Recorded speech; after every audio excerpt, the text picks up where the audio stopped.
everybody, happy Monday. I hope you've had a fantastic weekend and really had time to spend some lovely time with your family. Okay, so for today, our first literacy lesson today, we are going to be looking at a waggle.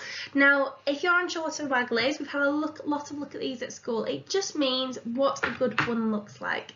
So this week, you're going to be having a go, and next week as well, we're going to prolong it along the 2 weeks so that you can really get some fantastic writing out of it. You're going to be doing some shape poems. So what you're going to be looking at today is a really good example of something that you might want to do so that you know what your aim is by the end of it. Okay, so I'd like you to have a look at these different poems on this page. I'd like to have a read of them, see what you think about them, see what you notice about them, have a think about it yourself, have a talk with your parents. What do you notice about these poems and what makes them shape poems? Have a pause of the video now, have a think, and then we'll discuss some ideas. Okay, so you might have thought straight away when you look at this, before you even read anything, you can see some shapes. I can see an umbrella, I can see a butterfly, I can see a whale. So you can see how straight away you can already see some shapes. Now, when you have a look at the writing in the shapes, can you see that the writing actually refers to what the shape is? So for example, the first one, the poem's all about rain, and we know in the rain we need an umbrella, so that is why obviously the writing has been wrote within an umbrella shape, so that we know straight away before I even start reading it, I think it's going to be about rain or about the weather. If I look at the second one, I straight away can think, oh, I wonder if it's about a butterfly, because straight away I can see the writing is inside a butterfly. Finally, the writing on the third one is around the outline of a whale. So maybe this writing is about a whale. So you can see how we can tell straight away what a poem is going to be about from the shape that it's either the writing is within or around the shape. So this is our waggle, what we're going to look at today, and it's all about a grasshopper. I'm going to read it, and I'd like you to really listen carefully, think of some vocabulary that I'm using, listen to maybe there might be some different features you might be able to hear, and I'd like you to listen to mine first, then I'd like you to have a read of it. A grasshopper jumps as high as a kite to catch its prey with almighty flight. Its rock-hard shell is hard to see through the camouflage body, the same colour as the tree. As it lands with a bang and a boom, it scurries along to its hidden tomb. Green grasshoppers gobble green grass before rushing home as quick as a flash. Okay, I'd like you now to have a read of the poem. You might have to turn your head slightly like I've just had to do because obviously some of the writing's upside down. So have a pause of the video, have a read of it, maybe read it a couple of times, think about how you can get some expression, notice what I did with some of the words as well, see if you can do the same. Okay, so have a pause of the video now and then we'll just talk about it after. Okay, so and I'd love to be able to hear some of your, if you'd like to do some recording of reading this poem, that'd be brilliant to see some on Seesaw. You should have had time to have a go at doing that now and notice some of the features, maybe something that I did to some of the words that was maybe the same as what you did or different. Okay, so here we're looking at things that you might want to include in a shape poem, some features. So we've got things, powerful verbs, adjectives, alliteration, onomatopoeia, simile, precise nouns, rhyming words, and the layout that is the shape of the subject. First thing before we move on any further, I want you to think about what words have you heard of there? What do they mean? How can we use them? I'd like you to have a think about this or a chat to your parents or to your family, and I'd like you to think about what these words actually mean and have we used them or have we seen them before?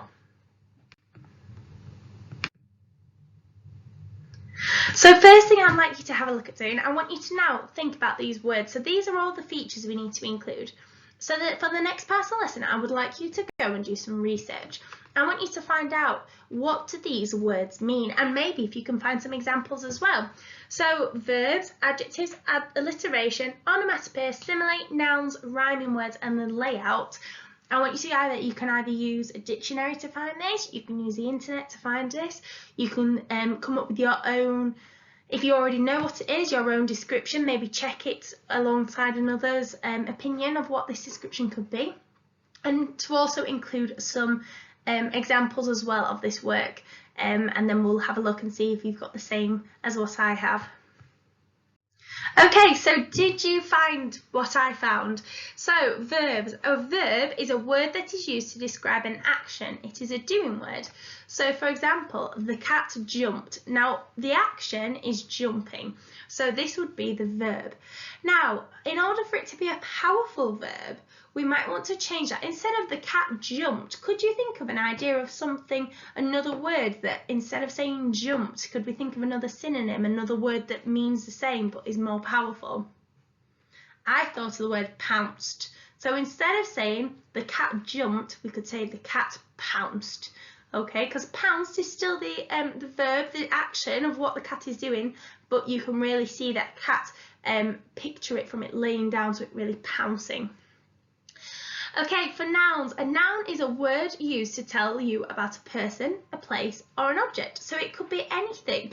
My example was a beautiful kite. The kite being the noun. It could be that the person was that you're talking about could be the noun. It could be that you're talking about your house. Your house could be the noun. So a noun is just a person, a place, or a thing, an object. Adjectives. Now we've used a lot of these, so a lot of us should have already been able to understand what one of these is anyway. So an adjective is a word used to describe a noun. So a word used to describe a person, a place, or a thing, or an object. For example, the large, grotesque giant. Now the giant is the noun, it's the person we're talking about. And we're describing this giant by saying they're large and they're grotesque. So there are my descriptive words. Now, grotesque might be a word you've not heard of before. I've not just said the large, ugly giant. I've used the word grotesque. It's another word instead of ugly. If something's grotesque, it means you don't want to look at it. It's absolutely horrible to look at and you never want to see it again. So you might want to think about up-leveling your writing and making it. So instead of just saying the big ugly giant, we can make it better and up-level it by using such different high-level vocabulary. Alliteration, so this is the occurrence of the same letter or sound. So when a letter or a sound is used over and over again, when it's next to or near another word, this is what we call alliteration. So for example, large, luscious lips. You hear the L of the sound of the letter L. Luscious, again, is like juicy. So again, I've tried to think of another word, another synonym, to make it work and to make it really up-leveled. Onomatopoeia is a word used that makes a sound. So there's lots of different types of words that you might have heard of. If you watch a lot of Marvel or things like Power Rangers or action type TV programs or films, they use a lot of things like pow or bang or smash. And these are words that when we say them, you can actually hear the sound that the word is producing. A simile is comparing one word to another. So, for example, the box was as light as a feather. Now, a box and a feather are very, very different things. But you're saying that the box is as light, so it's really light, as a feather because a feather is very light. So we're comparing two objects that might not be the same, but we might describe them as something similar. Rhyming words, words that have a familiar sound, so words that sound similar. So for example, a long time ago, before we met, I made some jelly and it had set. So our rhyming words are met, set. Again, we could do things like cat, hat, bat. They've all got the same sound, which makes it a rhyming word.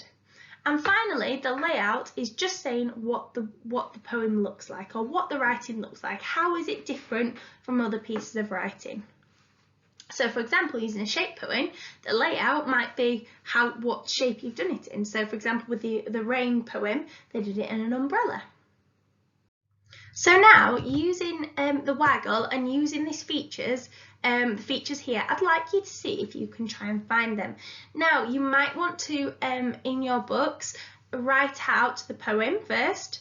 You could then colour coordinate it, or you could even write a subheading and write powerful verbs and then write a list of the information that you find, or write a subheading of adjectives and write down the adjectives that you find in the poem.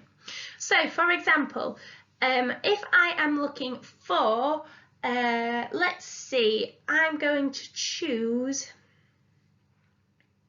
rhyming words. So for example, I might write the subheading rhyming words and underline it.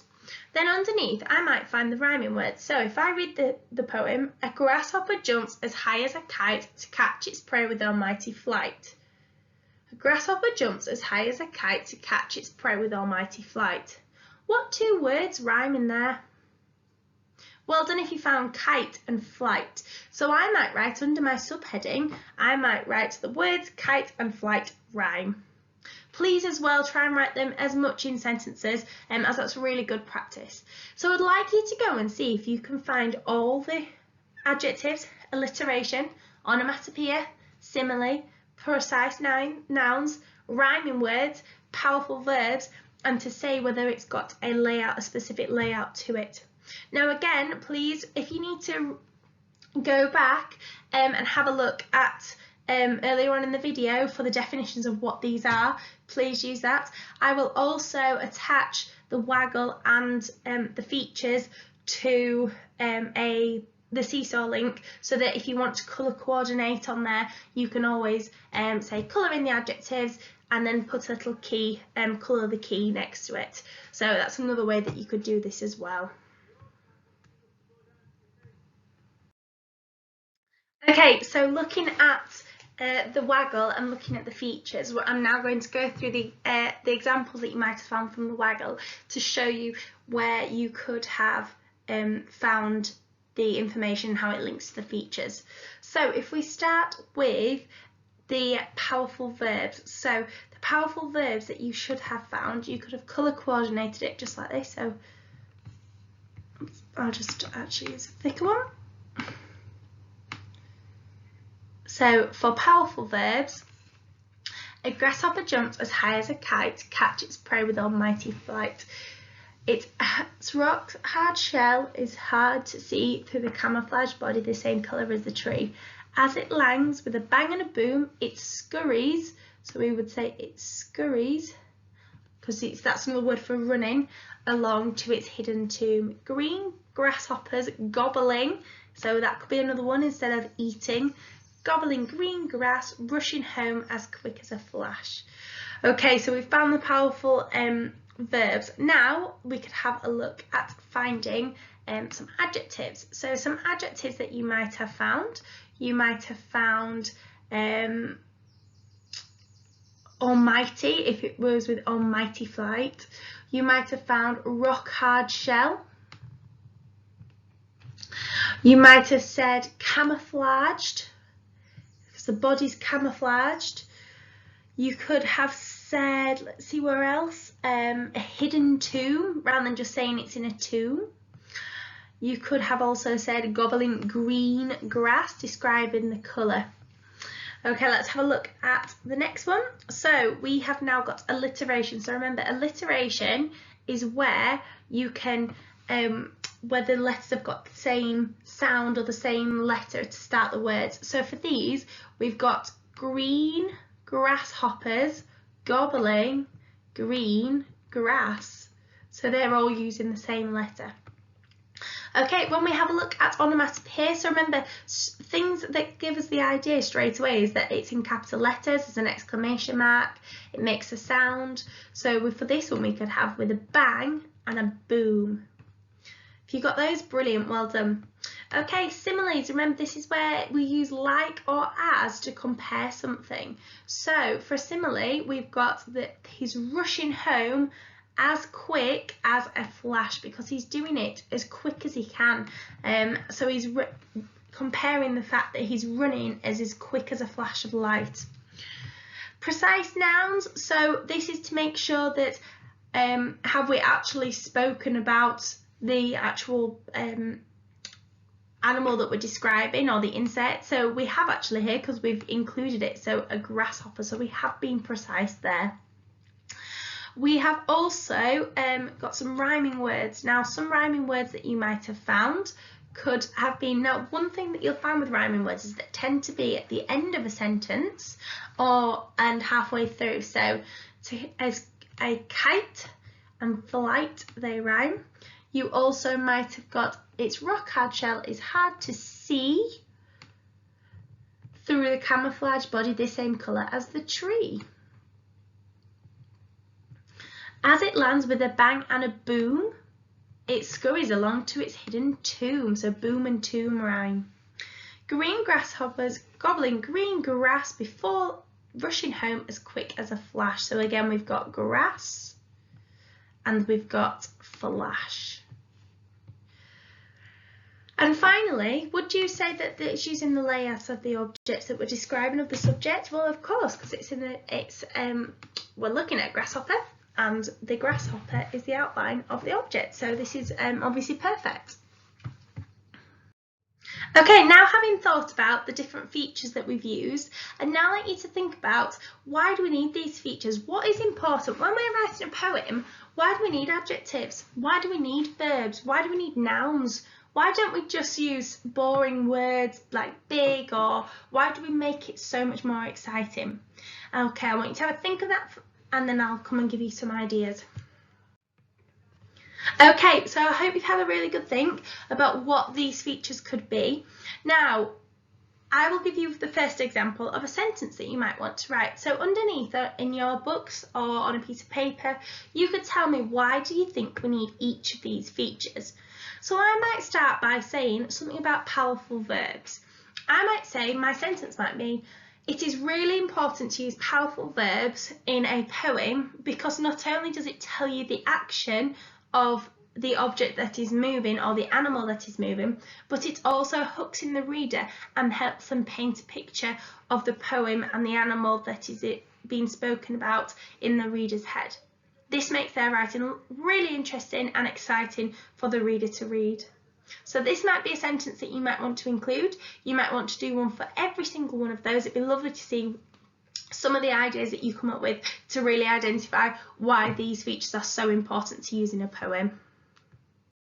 So once you've wrote the sentences about each of these features, it'd be really brilliant for me to see how you've understood why we need to include these. So when we actually start to learn about these different features and how we can put them in our writing, we know the importance of these. So it'd be really nice to see some of that that work on Seesaw. So if you'd love to put that on, I'd love to be able to read it all. Okay, I hope you have a fantastic day, and I look forward to being in touch tomorrow.